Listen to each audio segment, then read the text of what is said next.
Thank you very much, Presiding Officer. And can I begin by expressing my gratitude to members across the Chamber who supported my motion and enabled us to have this important debate today. The Healthy Start, Healthy Scotland campaign was launched at the cross-party group on mental health in this Parliament, which I co-convene alongside Mary Scanlon and Malcolm Chisholm. And at that meeting, I said I would seek the opportunity to debate the issue in the Chamber. So here we are. Never let it be said that I am not a man of my word. The campaign is aimed at improving awareness among professionals and the public regarding maternal mental illness. It is also aimed at reducing the stigma surrounding mental health problems for mothers and increasing professionals' confidence in detecting and treating it. To that end, the Royal College of Psychiatry in Scotland aim to hold public events with professionals, politicians and the media in order to drive that forward.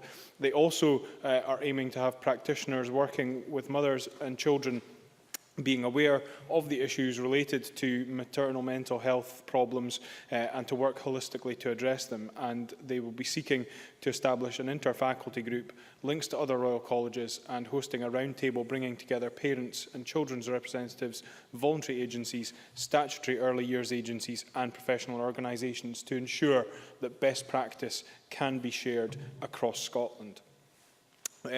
1 in 5 women, Presiding Officer, will develop a mental illness during pregnancy or in the first postnatal year. But beyond that, 7 in 10 women will either hide or underplay the severity of their illness. 1 in 2 women who experience depression in the perinatal period will go undiagnosed. So while 1 in 5 will develop, only 1 in 2 will be diagnosed. And while postpartum depression is the most commonly used term, maternal mental health problems can also include anxiety, obsessive-compulsive disorder, post-traumatic stress disorder, bipolar disorders and postpartum psychosis. And it's important to note, Presiding Officer, that we often talk about the baby blues, but these are considered separate from postpartum depression. The baby blues are a feeling that affect around 70% of new mothers, a feeling of despondency that occurs after the birth of a baby, and often the two terms are conflated, which I think sometimes can be unhelpful. We know that inequality is correlated with poor maternal mental health, and while postnatal depression can occur for any mother, regardless of income, we do know from the Scottish Government's own figures that 6% of the highest income mothers were found to have poor mental health, compared to 24% of the lowest income mothers. The Scottish Government's Growing Up in Scotland reports have shown that children whose mothers were emotionally well during their first 4 years developed better socially, emotionally and behaviourally than those whose mothers had brief mental health problems. So, as well as this being an issue for the mother themselves, there is also an impact on the children which has to be borne in mind when we are looking at these issues. Around 5% of children aged 5 to 10 are thought to display problems which merit mental health diagnosis. That, I think, is something which is of concern to all of us, but it is something for which treatment is available, both for the mothers and also for the children. And what we need to ensure is that, firstly, we ensure that people are coming forward for diagnosis, and then once they've achieved diagnosis, the treatment, the most appropriate treatment, is available. Now, there is work being done across Scotland in terms of not just treatment, but also working with families.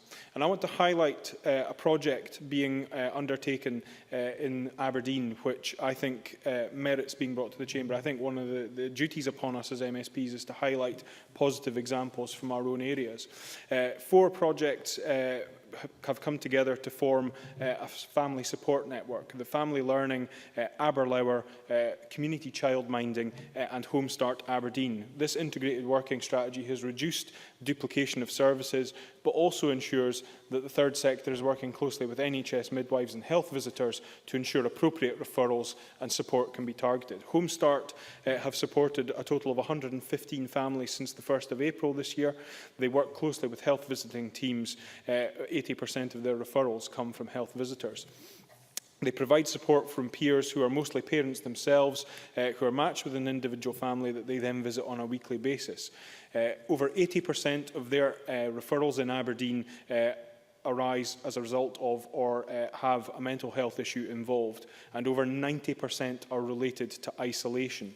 Isolation has an impact on mental health and also on the child who does not have the opportunity to socialise with their peer group.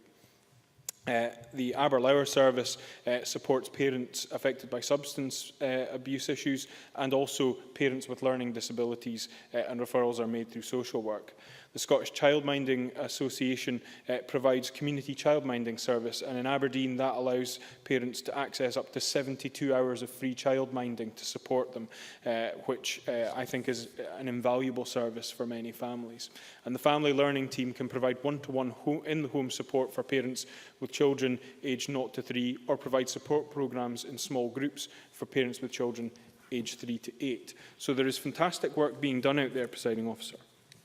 And one of the things which led me to bring this debate to the Chamber today, Presiding Officer, was that I wanted to reflect my own experience, because following the birth of our second child, my wife went through a period of postnatal depression, and I saw firsthand the effect that that has, not just on the individual themselves, but on the family unit as well. One of the difficulties that was caused, and which I referenced through the Home Start example, was that difficulty of isolation. My wife became very isolated. She lost the confidence to be able to go out and interact with other family groups, and therefore to get my daughter into situations where she would be meeting with other small children. And two things helped in that.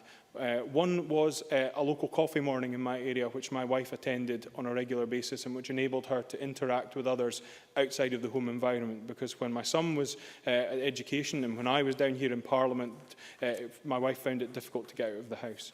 The other was a local toddlers group, which we were able to take my daughter along to, which enabled her to develop social interactions and also to meet with peer groups as well.